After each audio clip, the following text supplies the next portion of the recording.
Paul O'Keefe gave us an update regarding the 3 injured players in Sonny, Richarlison and Wilson Odobert.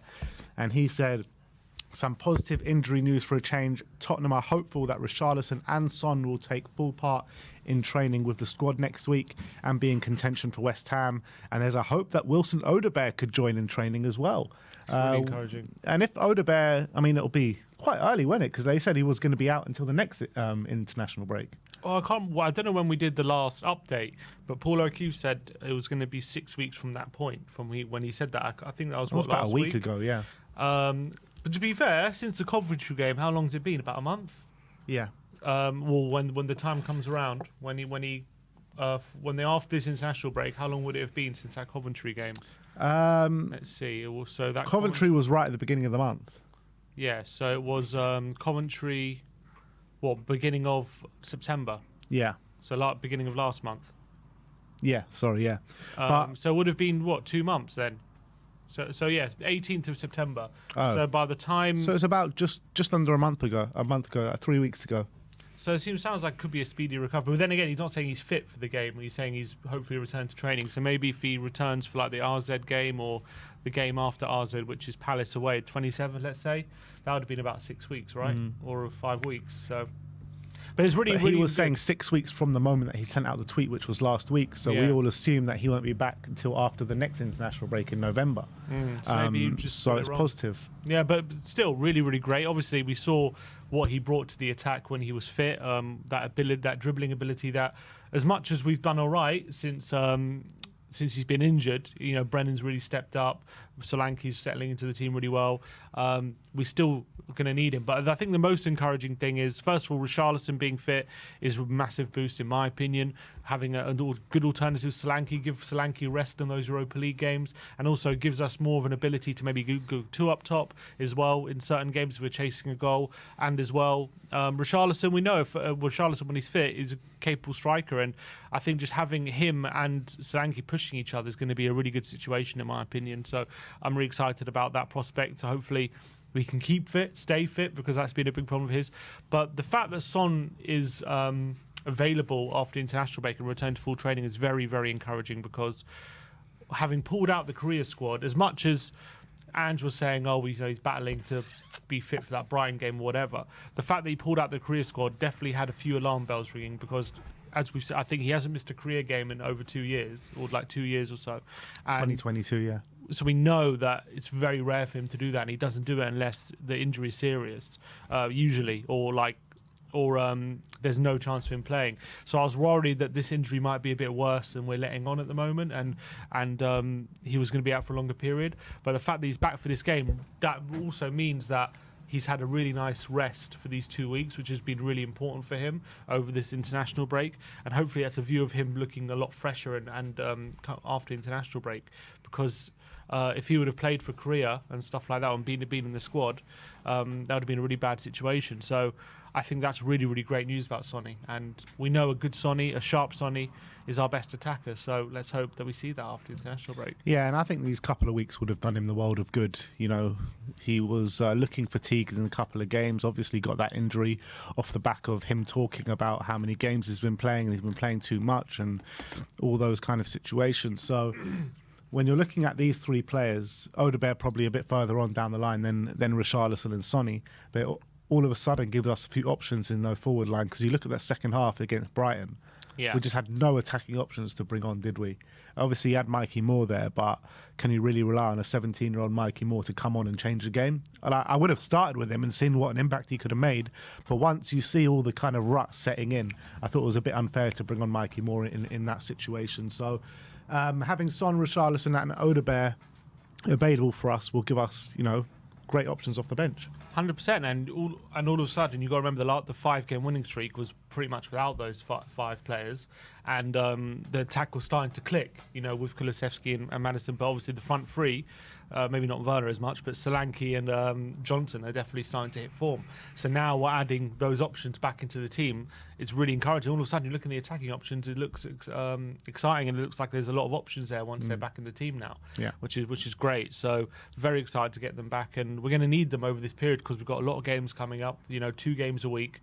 We're going to need that squad, and I think we have been overplaying probably the likes of Johnson and Solanke, and in these last few weeks. So having these players back and giving the ability to rotate is very important. Yeah, to be fair with Brennan, he has had a bit of rest, didn't he? Because he didn't start the game against Ferencváros. He came off at half-time in the Carabao game as well. So I think we've been managing Brendan's minutes quite well. That's fair.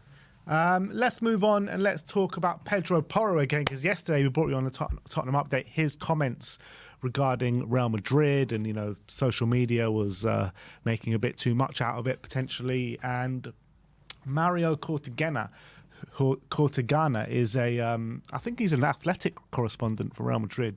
And he says Real Madrid have complied positive reports on Pedro Porro for years now. The most significant obstacles to any potential move are that he has a deal until 2028, and that Tottenham chairman Daniel Levy is known to be a tough negotiator. However, the same journalist also says that Trent Alexander-Arnold's name is the first on the list of possible reinforcements for Real Madrid. His ability, age, versatility, experience with both Liverpool and England, and his contractual situation make him an attractive proposition for Real Madrid. So it's kind of what we were saying yesterday. Like, Trent will probably always be number one on the list when you're looking at what a quality player is, and also there doesn't seem to be any light at the end of the tunnel for his contract situation at Liverpool.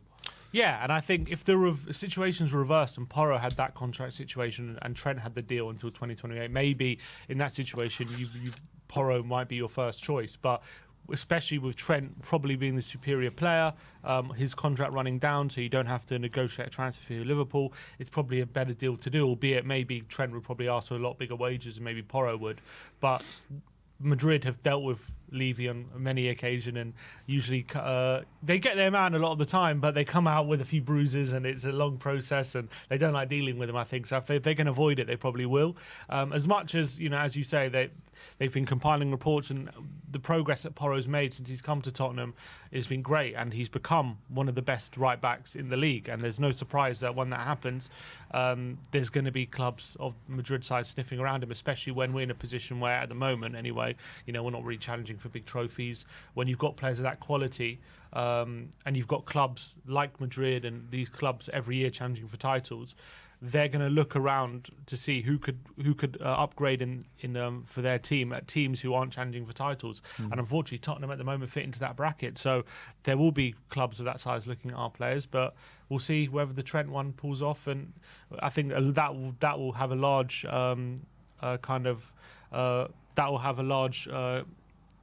reasoning as to if they go for Porro or not, whether the Trent deal goes off. I just feel like, I said it yesterday, but I just feel like the Trent one just makes total sense. He's got his best mate over there in Jude Bellingham. Everyone thought Trent was going to be the one to bring Jude Bellingham over to Liverpool, but actually it's going to work the other way, with Bellingham potentially going to bring Trent over to Real Madrid. And, Trent, like you said yesterday, I think you said like a generational talent, or unbelievable skill set that he does have. Potentially could be a bit better defensively, but I think the attributes that he does have to put into that Real Madrid side, it's just a mouth-watering proposal, isn't it, to think about Trent playing for that Real Madrid side. 100%. And considering all the talent they've already got, they've got such a young team, unbelievable forward talent, then you're adding Trent to the mix. It's a very, very scary prospect. So they're really building a super team there, like proper galacticos again, which I thought for a few years maybe they went away from that, but it looks like they got Mbappe back, and Mbappe there now, Bellingham, and now if they bring in Trent, proper galacticos team they're building. Does it say a lot about where the kind of quality is in this England? I know England obviously embarrassed themselves last night with 2-1 loss against Greece, but it says a lot, doesn't it, when you've got these if Trent were to go there, you'd have 2 starters for the England team in Real Madrid. England have an unbelievable team. Look how many got Man City players there as well. They've got unbelievable talent. Anyone can see it. The talent they have, the pool of especially attacking players they have is absolutely incredible. And obviously having 2 starters in the Madrid team, that exemplifies it. But obviously we've got a lot of Man City players who, look how dominant Man City have been. They're an unbelievable team as well. So I think, England have an unbelievable pool of players to choose from, and then they have to be winning something with this crop of players, surely. Well, But they're too Spursy.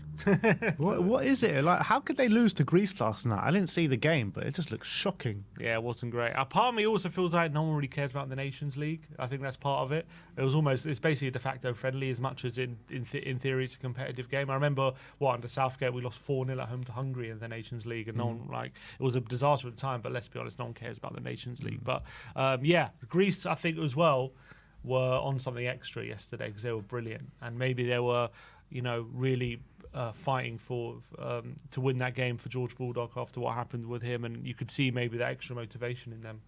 Yeah, rest in peace, George Bulldog. Let's talk about Antoine Semenyo now. Court Offside says that Ange Postecoglou is a big fan of Semenyo and Tottenham could challenge for his signature in 2025. Team Talk also say that Liverpool and Newcastle have reportedly both joined Tottenham in pursuing Bournemouth forward Antoine Semenyo, with the Cherries fearful of losing their star. We're not going to make it 2 in 2 years, are we? Take Solanke 1 year and then Semenyo the next. Wouldn't rule it out. I really like Semenyo. I wouldn't say I think he's one of the best in the league, but what I really like about him is, first of all, he definitely has a bit of quality in that final third. He's got really good dribbling ability, takes people on, he's very direct. He's a bit two-footed as well. But I think what would probably go a long way to Ange really liking the signing is, if you look at this season, I think there was a stat I saw a few days ago. He is joint top of the league with Decky, for pressures one, for possession one in the final third, and that's obviously something we really look at, and we know that's a big reason why we were so interested in Solanke, because of that fit and that work ethic that he has. And clearly Semenyo, you don't get that stat unless you're a very hard-working player, and that's someone who's willing to put in the hard yards and close people down. But what I like about that stat is a lot of players have good running stats. When you look at their tackling stats and stuff, they make a lot of ground, but they don't actually put the challenges in. But Semenyo clearly is very aggressive in that aspect, and you put him in that side. And also, he's a left-footed right winger, so it gives a different dynamic to Brennan, who we know Brennan likes going on the outside, but we have Semenyo who can change things up. It would be a smart signing, but how much it would cost? You're probably looking at, at this rate, the way he's going, maybe 45 million, something like that. I can't see it being over 50, would it? You reckon? Maybe. I can't see it being a similar price to Solanke. I think you're looking at 45. I don't know what his contract is. 2029. He's got a long contract. Okay, he's got a long contract. I would say that, Semenyo probably between 45 and 55, maybe 50. I guess something similar price we play for Brennan, maybe. Maybe a bit more, yeah. Exactly. So he's a player which predominantly a right winger, plays for Ghana, but he's actually English, where he was born in London.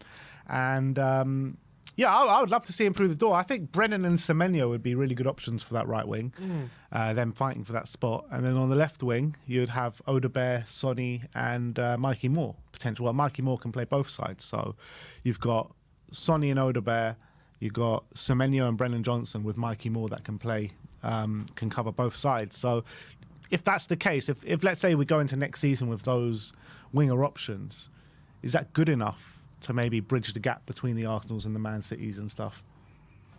I mean, it's hard to say it is good enough because the quality Man City and Arsenal have.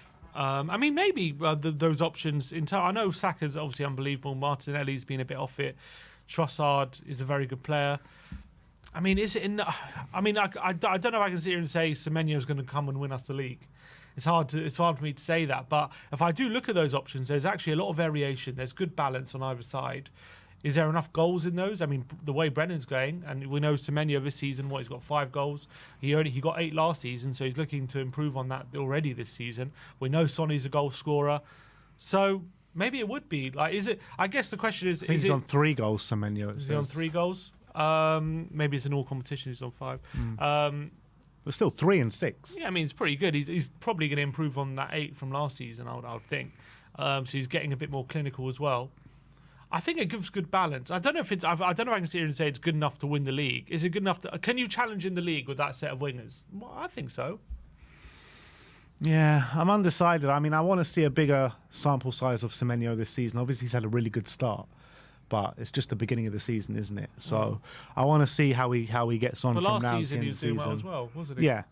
Last season, he was doing well, but Yeah, only 8 goals last season, which I guess is a fair amount in the Bournemouth side. 8 goals When you for got Bournemouth. Solanke banging in the goals as well. And when you're looking at 8 goals, and if you're seeing improvement year on year, that's when you know there's a player really developing and growing into I the like league. him. I really do like him. It's just that, can you get better out there for the price that we're potentially playing? You know, the Premier League tax. Like someone like Johan Bakayoko, would you prefer to sign him? Probably. He's got a bit more quality in that final third. As much as I think Semenyo has quality, but I don't think it's as much as someone like Johan Bakayoko. Johan Bakayoko this season. I guess he's only scored 2 goals this season. Bakayoko. But I Semenyo is think actually he's more. more. I think Bakayoko is more of a chance creator than Semenyo. Yeah. You know, he's got a bit more box of tricks. Semenyo's He's got a that bit X tricky, factor but Bakayoko, doesn't he? Yeah, but then again, does Bakayoko work as hard as Semenyo, who clearly does work? And because he's playing in that system with Bournemouth, we've seen with Solanke, he can fit right into our pressing structure quite seamlessly. I think, well, the title there is Ange is a big fan of Semenyo, and I can see why. Because you can see how much of a hard worker he is. You could see the stat that you brought up before about how many times he wins the ball high up the pitch. So I really do think he'd be the perfect fit. And much better than Timo, that's for sure. Profile-wise, I mean, it makes a lot of sense. Yeah. It does make a lot of sense. And 24 years of age, getting him at a really good age as well. Yeah, exactly. So, I mean, I don't think this is probably one that happens in January. You'd probably have to wait till the summer, I'd assume, unless something drastic happens in January. But I still think it's definitely one to keep an eye on for this season. The problem is, if he really explodes and has like a 20-goal season, let's say, all of a sudden his price like doubles from like 45 to like you're getting close to like 70 million probably at that point. A lot of people in the comments are bringing up Brian Mbeumo. Yeah, I love Mbeumo as well. Does Mbeumo fit for what we want on that wing? I mean, I'd love to see Mbeumo at Spurs, but does he fit that Ange system? I think obviously playing for a team like Brentford, he's not adverse to hard work. Obviously they're not like a proper high pressing team, but they do set traps to the opposition. Brentford play a very clever tactical game, so he's very used to like taking that kind of information. I'm sure like he could adjust to Ange. I think he's got an unbelievable left foot. I for sure think he's got a better left foot than Semenyo, I would say. His left foot's brilliant. There's one thing I thought that was really missing from his game, and he's become quite deadly now on his left foot, which is really, really important. But when it comes to him, I think like Semenyo, I feel like Mbeumo is more of a ball in behind kind of player. He's not a kind of ball to feet player. I think Semenyo is more of a ball at his feet kind of player, taking people on and creating chances, and does chip in with a few goals. I think Mbeumo is more of like an inside forward, if you know what I mean. So more similar in a way to Brennan, except he's left-footed. Like tries to go for goal. He's not as much of a chance creator, I feel. So I don't know. He's got injury problems as well. And he's got injury problems. I feel like profile. I think Mbeumo's a better player, to be honest. But I think profile-wise, Semenyo might be the better fit. I kind of agree there. Last but not least, we got some quotes from Harry Redknapp regarding Mikey Moore, and he says, "I like the other kid who came on. I think he looks a better wide left player than Timo Werner. That Mikey Moore. I know he's just a kid, but he has got something. He looks like a real player for the future and for now. I think he looks like the real deal." So if Harry Redknapp was still our manager, he'd be probably starting Mikey Moore over Timo. Yeah, it'd be interesting to look. Mikey Moore's looked bright in when he's played. Obviously, brilliant against Ferencvaros. I thought he looked a bit bright in the limited minutes he got against Brighton as well. When he did come on, he had that one run where, I mean, it wasn't a penalty, but he caused a bit of chaos in the box, which none of our other players were doing. So we know that we want to see more of Mikey Moore. He's been so exciting when we've been on the pitch. Harry Redknapp's also known for bringing young players. We saw who he brought through at West Ham, the likes of Lampard and Ferdinand and Michael Carrick. Like, he's got an eye for a young player. So it's not to be sniffed at if Harry Redknapp is saying, this guy's got a lot of potential, because he knows a good young player when he sees one, for sure. But Ange at the moment's been persistent with Timo, but let's see. Obviously, Son's coming back now as well, so that could limit Mikey Moore even more. But I keep using that pun. But I think let's see in Europa League how much we get to see him. Here we go. Builder actually reporting that Tottenham are amongst the clubs who are scouting Dortmund winger Jamie Gittens. I would like that. He's been class for them. He's looking good this season, isn't he? He's English, isn't he, Gittens? Yeah, he's English. So this season, 2 goals, 1 assist, 2 goals in the Champions League. I think, they're both against Celtic. Was it Celtic? They won 7-2. Yeah. He's still how old? He's only just turned 20. Last season, 5 goal contributions as an 18-year-old. Season before that, 4 goal contributions. I've been really excited whenever I've seen him, and I think he's a really tricky winger, a lot of pace, can play on the right or the left as well. Obviously, he's also could fit the homegrown whatever. So obviously, he's someone we'll probably be keeping an eye on. I don't know, playing for a team like Dortmund, where you think you could maybe sign him from them. I think he's another a very player exciting from the Man City academy. Oh, another one from the Man City academy. I mean, they're gold dust. Literally. So I think you'd be stupid not to look at him. And he's a really exciting player. But he's still obviously very young, but very exciting prospect, that's for sure.